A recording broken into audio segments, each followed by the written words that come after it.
While I made a video about this tutorial is brought to you by Saki GT, who had a great write-up on S2KI. Lists a number of things that you need to complete the job on the list above here: 5mm Allen key, socket, spark plug socket, new spark plugs, what you can choose, how to gap them, and some great tips and tricks. So highly recommend going to S2KI to check that out. I'll have a link in the description on that. To start off, let's grab the 5mm Allen. It's the orange one in this case.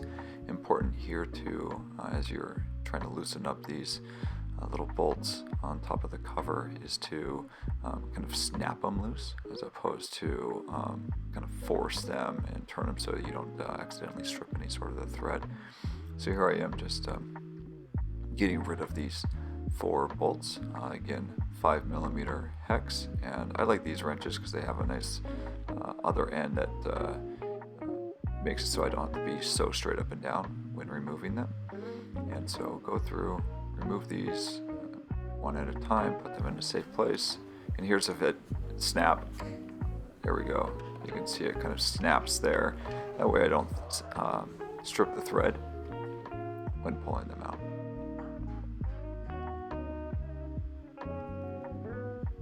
And removing the last one here, and about to remove that cover. It's a great time once you remove that cover to maybe give it a little bit of a wash and clean it up a little bit.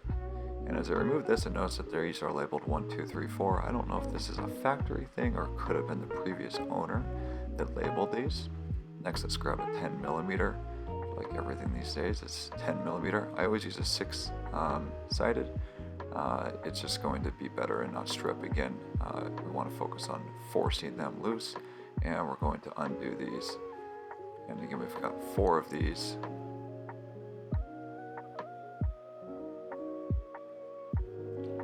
These remove the ignition coil bolts, and we want to also make sure everything's pretty clean so nothing falls in where the spark plugs go. So let's give it a quick vacuum.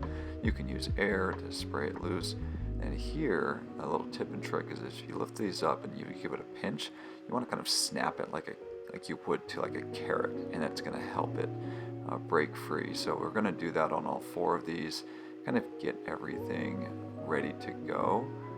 So when we actually start working on the spark plugs, we can do each spark plug one at a time, but since I was kind of getting into a rhythm here, I decided let's just grab each of these plugs for the ignition coils and snap those loose. So let's pull cylinder number 1. Coil looks pretty good, and we're going to set that to the side. Next, we're going to pull our spark plug socket out. We're going to force it down. It's got a little bit of a rubber inside of it, so it's going to hold the spark plug once you loosen it up. But again, you want to give it a good little pop so it kind of cracks loose, and you don't just kind of muscle and force it and accidentally strip a spark plug. You do not want that to happen inside the engine. Really didn't have any issues. Again, I've got about 40,000 miles on my S2000, and so I wasn't probably too worried. I don't know when the spark plugs were changed last, but I haven't done it, and I bought the car in 2012. So they had about at least 12,000 miles or so. But overall condition, that looks kind of like a normal one. Decided to check the gap with this gap tool. So check 0.4 and 0.4 fit through. Then when I actually go to check 0.44, you'll notice it doesn't go through. So spark plug seems to be in good shape. As far as the gap's concerned, these are Denso plugs. I'm replacing them with NGK. And then here you do want to be a little more careful. It's really hard for me to kind of line up showing you how I'm doing it and make sure I'm still in the frame. But eventually check it, and they are within spec between 0.4 and 0.44 on the feeler gauge there. So we're going to slide the spark plug in, and again, we're doing 1 cylinder at a time here to just keep track, make sure we do everything we need to do. Slide that in, and once you slide it in, a good tip here is actually to turn it to the left so that it seats properly, and then start turning it to the right, because you don't want to have it cross-threaded as you're bringing that in. So tighten it up by hand, and then you can use a torque wrench to torque it properly.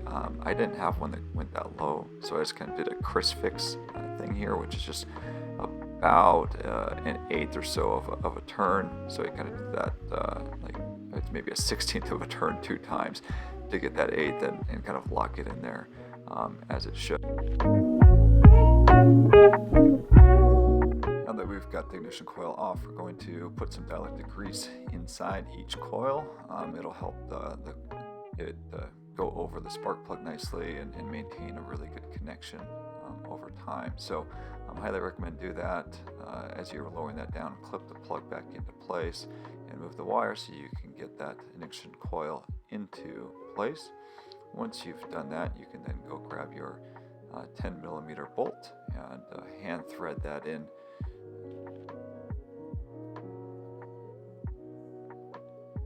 And then grab your ratchet. I have a 3/8 ratchet with a 10mm and tighten it up. Again, focusing on let's do one cylinder at a time and get through that, and then we can just repeat the process on 2, 3, and